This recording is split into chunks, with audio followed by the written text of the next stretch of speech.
God, I was just thinking about this. So the elephant in the room. I think we can agree, and I think most people would agree, that there are nation state actors that probably are training, equipping, and supporting organizations like this to probe vulnerabilities of the United States. What, hypothetically, if you guys would like to answer this, is the likelihood that the United States is doing the exact same thing facing externally? I mean, hypothetically, right? Of course. Right. I mean, because we always want to talk about, hey, this is happening to us. We're being targeted by nation states. And again, I'm a huge fan of documentaries. I swear I watched one time about we interrupted the Iranian nuclear program through a coding issue, and it basically got, not that I don't know shit about computers. I know even less about refining uranium for nuclear weapons, but we somehow interrupted it via a software or a malware attack. So is it safe to say that we are also seated at the table? I think I would say, hypothetically, we as NSA and CIA people are very technically savvy, and they're doing things. Now, would we go in and turn off, an enemy's water, right? Yes. And, oh, sorry, that was just me. Sorry, right. NSA.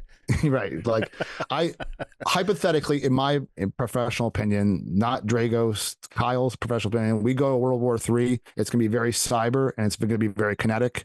And I think all's fair in love and war, right? Like, I think that certain situations, power would be turned off, to parts of us, country, if that's where like the military base was that allowed, supply of nuclear weapons. You know what I mean? I would think that we would be at that level, that we'd be able to do things like that from the US side. I don't know. Like I said, I've been outside of the classified spaces for 3.5 years now, so I have no idea, nor could I speak to it anyways. And I was never actually involved in anything like that. But I know we are a technically savvy country. I would assume that we're paying attention to these type of things. I work with colleagues now that are very savvy in the tech that's used in critical infrastructure. So if they're savvy, I would think that we have operators inside their government walls that are technically savvy as well. Fair. Gus, what are your hypothetical thoughts? I would say hypothetically, yes. Fair enough. We love you, NSA and CIA, listening in. We're just having a nice conversation about hypotheticals. Please don't come lock me up. It's totally. Fair to say that all sections of infrastructure, communication, electronic, probably all getting the same level of probing in people, whether it's an individual hacktivist or a state-sponsored organization, that level of activity is probably going on all those sectors as well. I would say that's safe to say.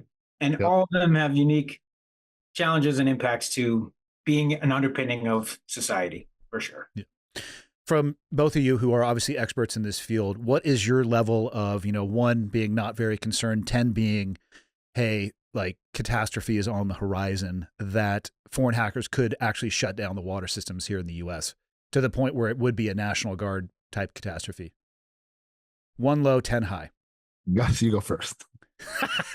Good move. I would go with, given all the crap that's going on in the world right now, I think it's pretty elevated. I'd go even like a 6, 5, 6. Okay. I don't know. Yeah. I actually was going to say 5. Like, I'm concerned, but I think you would probably start at the power grid level before you hit the water level. I just think the impact itself, but that's just me pontificating and guessing right now. I would disagree with that. The reason I am, the intelligence community came out with that threat report this year. It showed a change in sort of the way we're looking at threats, where it used to be, like Kyle said, it costs a lot of money developing these tools and they would want to use it on low strategic value. Well, now it's changed where they're like, let's just hit everything and cause mass panic. And hopefully that'll be a deterrent for kinetic, war, response, like for example, against Taiwan. And so they don't care if they're going to shut something down for a long period of time. If they can just cause a bunch of impact by messing with the water system for a few hours or a few days, that's now in their playbook. And that's a problem. That's a real problem. I've lived through pipe breaks where people were like knocking over old ladies in the street, in the grocery store for water because there was a boil water ban. Like all you had to do was boil your water. Yet you're fighting in the grocery store with like some people who can't help themselves for water. Like, that's the problem. Let's not forget the COVID era toilet paper parking lot Yeah. brawls. Yeah. Which I'm here for to consume that type of content. I'm not going to lie. I don't know what that says about me, but damn, those videos are good. all they had to do was buy a bidet and then save their problems, right? You know what I mean? Or buy a reasonable amount of toilet paper instead of 148 rolls at a time. It's not that there was a toilet paper shortage. There was an excess of assholes who were buying too much. Yeah, it was comical. Very comical. Indeed. Let's roll this kind of like I opened with, my own lack of understanding when it comes to security. A little bit of that, obviously, tongue in cheek. I do try to use, good passwords and stuff like that. So people listening to this, and I want to end with ways that, maybe people could pressure their local communities or governments to be more proactive. But from a personal level, are there any recommendations that you guys would have for people just at a personal level? Because like I said, we all have these damn things, right? Like they're here. People want to get rid of them. Like, I don't know if that's feasible. I would imagine that individuals are as susceptible to being targeted depending on who they are, their stature, what they're worth. Any simple mistakes that you constantly see people making, or a place that you would start people on a journey about being more cyber secure? Yeah, I would go with using the same password everywhere. A lot of people do that. I would say get a password manager for the accounts you really care about, your banking, things of protecting your social security number, stuff like that. Don't use the same password everywhere. That's the online one.